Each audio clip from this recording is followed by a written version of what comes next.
I'm Greg Simon. I'm an investigator at the Group Health Research Institute in Seattle.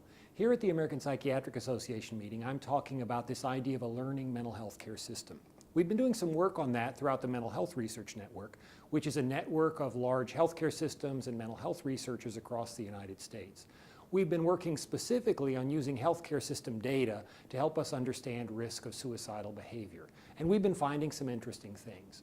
What we found is, as these large healthcare systems are routinely assessing outcomes of depression care using the PHQ questionnaire, that item 9 of the PHQ is a very powerful predictor of subsequent risk of suicide attempt and suicide death.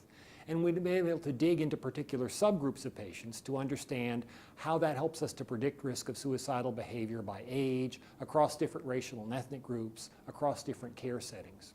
The most important message we're finding, I think, is that people who report frequent thoughts of death or self-harm are at high risk of suicide attempt or suicide death over the next year. That's an enduring risk, and we need to start thinking about treating suicidal ideation not just as a short-term crisis, but an enduring vulnerability. What we're also finding, and this is something we're going to have to do a lot more work on, is that we're able to understand who is at risk of suicidal behavior, but we really are a long way from understanding when people are at risk.